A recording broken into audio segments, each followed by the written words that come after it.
como bien ha explicado, el tema de la contratación ha explicado pues, cuáles serían con unas medidas generales para atacar la posible corrupción en la contratación, sobre todo con la formación y sobre todo porque la contratación es una de las actividades donde el riesgo de la corrupción pues, o fraude es más elevado. Ya simplemente como la Comisión Nacional del Mercado de la Competencia dijo que la falta de competencia y la corrupción pues, generan un sobrecoste aproximadamente del 4,5% del PIB. Lo que hemos visto también a la hora de estudiar estas recomendaciones es que en casi todas las fases de contratación es donde pueden darse estos riesgos de corrupción, no solamente pues, a la hora de evaluar las necesidades, si realmente es necesario llevar a cabo una licitación, sino también pues, en la fase de preparación del contrato, como en la fase de selección y adjudicación. Y sobre todo también, una vez que ya se ha adjudicado, es importante velar por la ejecución y los modificados, que aquí es donde a veces el riesgo de corrupción es más elevado. Dicho esto, como alguna de las medidas específicas, también consideramos necesario pues, ampliar la publicidad activa e información que esté contenida en el perfil del contratante. Tanto la Ley de Transparencia como la Ley de Contrato del Sector Público establecen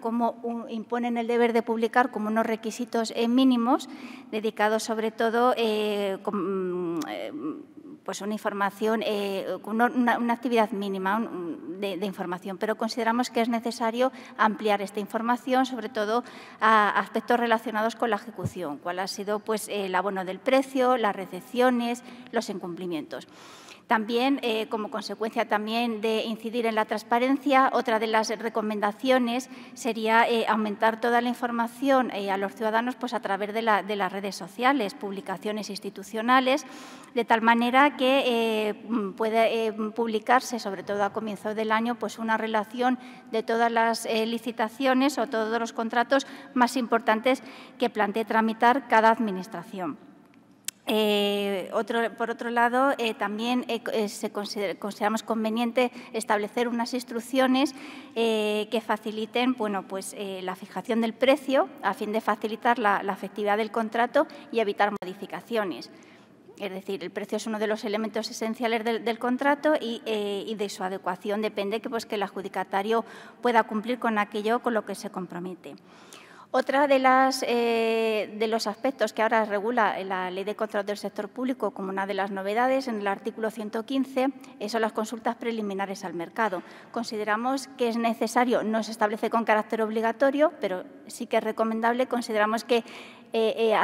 generalizar el uso de las consultas preliminares al mercado, sobre todo para los procedimientos que se usen de la Asociación para la Innovación, porque muchas veces ha ocasionado que la falta de formación tanto del órgano de contratación como a una ineficiencia pues, a la hora de redactar los pliegos, no atender adecuadamente en una adecuación entre las necesidades que tiene el poder adjudicador con un conocimiento real del mercado, ha dado lugar a una ineficiencia en la contratación y que incluso algunos se queden desiertos. Bueno, pues ahora con las consultas preliminares al mercado nos da ya un remedio en la Ley de Contratos el poder generalizar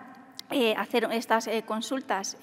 a los operadores económicos, asesoramientos o asesores externos, que además establece cuál es el procedimiento. Tiene que publicarse pues, en el perfil de contratación cuáles son los objetos, las necesidades y de tal forma que son el propio mercado el que establece los propios operadores cuáles son las necesidades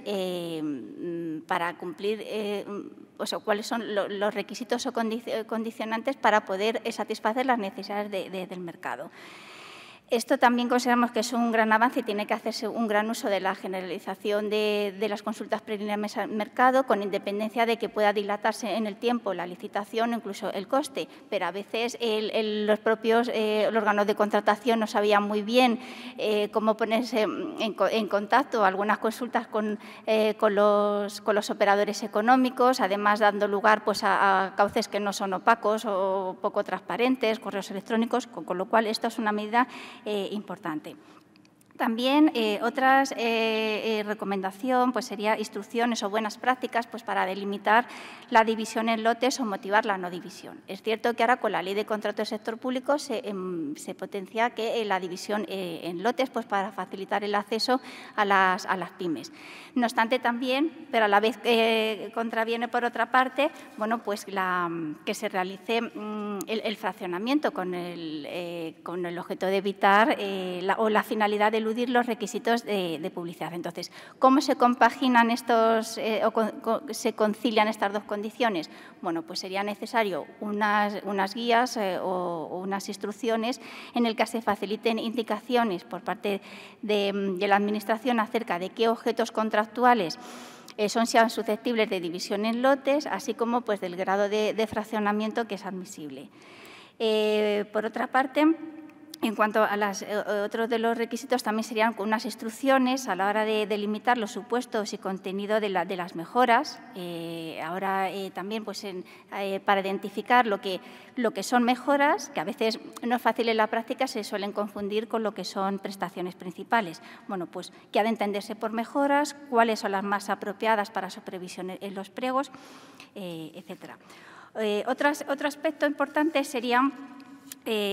otra recomendación, cuáles son los criterios que favorezcan el cumplimiento normativo por las empresas. O sea, una medida que sería deseable es exigir o valorar que el licitador disponga de un sistema de prevención de delitos pues, que esté adaptado pues, a la UNE 19.601 o de prevención de la corrupción. Todo esto son estándares internacionales o la ISO 37001 que, al igual que es habitual encontrar pues, en los pliegos de contratación que exigen que el contratista sea respetuoso con el medio ambiente, pues estos requisitos, que se cuente con un sistema de prevención de delitos o de prevención en la corrupción, pues sería sin duda un gran avance. Por otra parte, también otra de los instrumentos serían otras recomendaciones, pues unas instrucciones o buenas prácticas para delimitar los supuestos o restringir los supuestos y al alcance de la cesión y subcontratación. Es decir, lo que tiene que, o aconsejamos es que se limite o se admita lo menos posible tanto la una como la otra, tanto la cesión como la subcontratación. Bueno, pues delimitar o restringir estos supuestos. También, como ya ahora se recoge en la Ley de Contrato del Sector Público y al igual que en la Ley 40/2015 ya lo recogía, modificó la Ley de Contratos, el texto refundido entonces de la Ley de Contratos del Sector Público, creó la Oficina Nacional de Evaluación. Ahora, pues en la Ley de Contratos del Sector Público ya lo recoge en el artículo 322. Esta Oficina Nacional de Evaluación tiene por objeto analizar la sostenibilidad financiera en materia de contratación, sobre todo en las concesiones de obras y concesiones de servicios. En este caso, consideramos también conveniente pues, que cada comunidad autónoma creara su propia oficina autonómica para evaluar necesariamente la sostenibilidad financiera de esas licitaciones o concesiones de obra, contratos de obra o por lo menos, si no se crea esa oficina autonómica, al menos una adhesión por medio de un convenio a la oficina estatal. Y bueno, brevemente hay algunas otras recomendaciones que no nos dejamos en el tintero, que están en la guía, pero por falta de tiempo, porque creo que todas en esta mesa nos vamos en el mismo ave, pues desde mi punto de vista ya dejo aquí mi intervención, sin terminar, dando las gracias, por supuesto,